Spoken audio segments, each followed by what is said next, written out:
Graça e paz, noiva do Cordeiro. Vamos aqui dando continuidade ao nosso estudo de Apocalipse. Esse é o nosso quinto vídeo e ele vai falar da quarta igreja que se chama Tiatira, né? A quarta igreja que é Tiatira. Nós vamos aprender um pouquinho. Ainda continuando no capítulo 2, o versículo 17 do livro de Apocalipse, nós lemos: E ao anjo da igreja que está em Tiatira, escreve: Isto diz o Filho de Deus, que tem os olhos como chama de fogo e os pés semelhantes ao latão reluzente. A cidade de Tiatira foi fundada por Seleuco Nicator em 208 a.C. Na antiguidade, a cidade era conhecida pelas suas muitas guildas comerciais. Para poder trabalhar no comércio, era necessário que o cidadão pertencesse a alguma delas, sendo muito comum que os seus membros participassem de festas dedicadas às divindades pagãs. Era famosa pelo seu comércio e pela sua produção de têxteis. Você veja lá em Atos, capítulo 16, que uma moça chamada Lídia, que ela era comerciante lá de Tiatira, justamente, né, dentro desse contexto que eu acabei de comentar. O significado do nome Tiatira: quem sacrifica sempre, ou sacrifício permanente. Esse era o significado da palavra Tiatira. É a igreja profana. É a representação da igreja na sua fase mais longa, do ano 600 a 1517, perdurando, na verdade, até os dias de hoje. A igreja de Tiatira recebe elogio e também crítica de Jesus na sua carta. É a igreja que permitiu a introdução de falsos ensinos e a idolatria, que também é prostituição, né? Vamos continuar a leitura. Versículo 18 do capítulo 2. Eu conheço as tuas obras, e o teu amor, e o teu serviço, e a tua fé, e a tua paciência, e que as tuas últimas obras são mais do que as primeiras. Mas tenho contra ti o tolerares que Jezabel, mulher que se diz profetiza, ensine e engane os meus servos para que se prostituam e comam dos sacrifícios da idolatria. Fala justamente sobre a introdução da idolatria na igreja, que nós falamos no vídeo anterior, né? A igreja mundana. Jezabel é o nome da rainha, esposa do rei Acabe, que reinou em Israel de 876 a 852 a.C. Jezabel pretendeu abolir o culto a Deus e determinou a eliminação de todos os sacerdotes e profetas de Israel. Ela simboliza a idolatria e a prostituição. Versículo 20 do capítulo 2 vai dizer o seguinte: E dei-lhes tempo para que se arrependesse da sua prostituição, e não se arrependeu. Eis que a porei numa cama, e sobre os que adulteram com ela virá grande tribulação, se não se arrependerem das suas obras.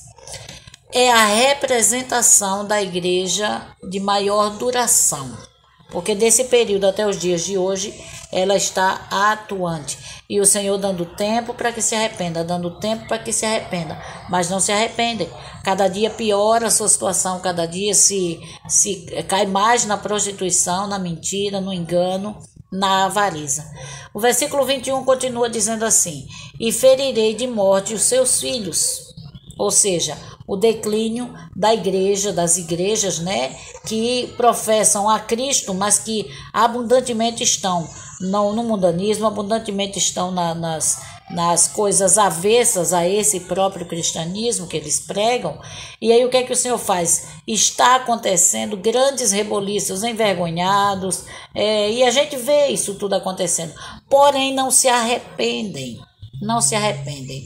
não é? Então ele diz, eu ferirei os teus filhos. Então o declínio ao longo dessa história que vem acontecendo e está na cara, escândalo após escândalo, escândalo após escândalo no meio dos cristãos. E todas as igrejas saberão que eu sou aquele que sonda as mentes e os corações, e darei a cada um de vós segundo as vossas obras. Versículos 22. Mas eu vos digo, a vós e aos restantes que estão em Tiatira, sempre haverá um remanescente. Sempre, irmão, sempre haverá um povo no meio daquele povo que não se contamina. E eu direi aos restantes que há em Tiatira, a todos quantos não têm essa doutrina e não conheceram, como dizem, as profundezas de Satanás, outra carga não vos porei. No meio dos tempos, ao longo do tempo, o Senhor sempre preserva um remanescente.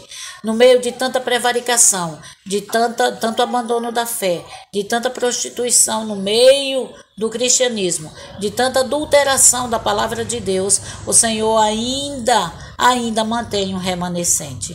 E ele diz, eu não porei sobre vocês outra carga. Versículos 23 ainda do capítulo 2, para nós encerrarmos. Mas o que tendes, retende-o até que eu venha. Então isso daqui é um ponto nesse versículo 23 que refere-se é uma exortação à perseverança. O que você tem, mantenha.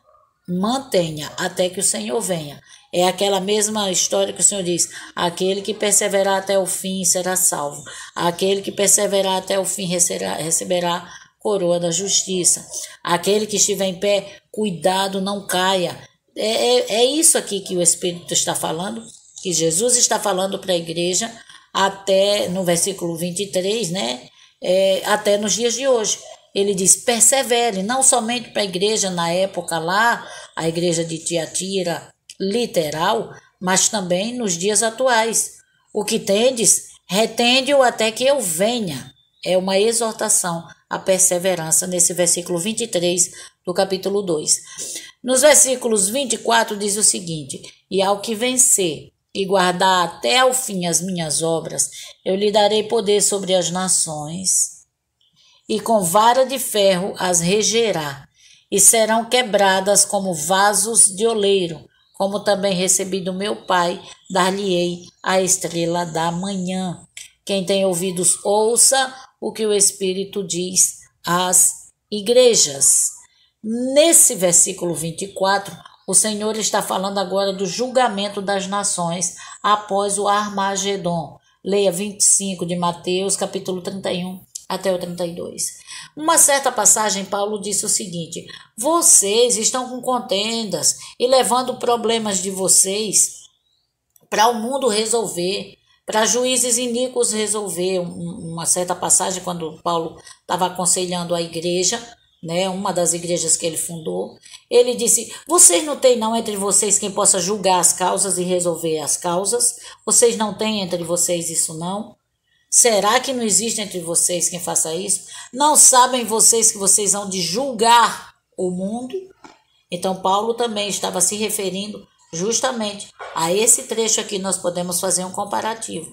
Ele disse, ao que vencer, eu darei poder sobre as nações, e com vara de ferro regerá. Haverá um julgamento, e nós estaremos naquele julgamento. Quem? Os que permanecerem até o fim. O remanescente da verdade.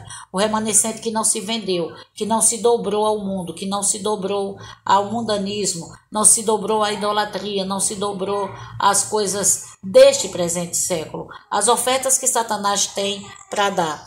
Então, o crente Tiatira é tipicamente aquele crente que se envolve com qualquer coisa que possa dar lucro, que possa dar ostentação. E é justamente o que o diabo ofereceu a Jesus lá no deserto e oferece para a igreja nos dias de hoje. Poder, né? Visibilidade, que é a fama, e dinheiro. Amados, o lucro desse mundo aqui não pertence a nós, a igreja do Senhor. O nosso tesouro está sendo reservado no céu. Então sejam honestos, andem direitinho. Jezabel, ela queria impor um culto a ela mesma e aos deuses dela, tirando o culto verdadeiro a Deus. Amados, não bote cargas que você não pode carregar.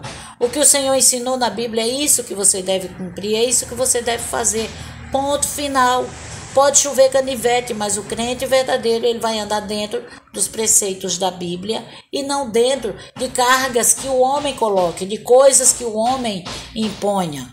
Para quê? Para melhorar o culto, para melhorar a igreja. Nós não precisamos disso, nós já temos Jesus, nós já temos o Senhor, o dono da igreja. Em todas as coisas que nós fizermos, o Senhor é quem deve nos dirigir.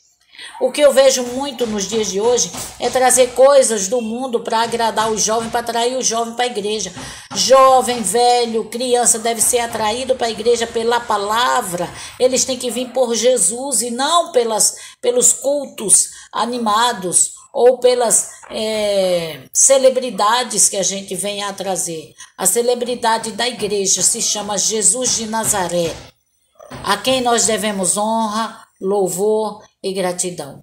Que Deus te abençoe e daqui a pouco, em nome de Jesus, você vai assistir o próximo vídeo falando ainda sobre Apocalipse, porque essa série está longe de terminar e eu espero que você continue com a gente até o fim, tá bem? Vai aprender, vai ser muito importante. Assista uma vez, duas vezes, quantas vezes forem necessárias para que você entenda, aprenda aquilo que nós estamos passando aqui para vocês. Não deixando de se inscrever, se inscreva agora mesmo, mande para outras pessoas os vídeos, peça para eles acompanharem, porque todos os dias serão postados vídeos nessa série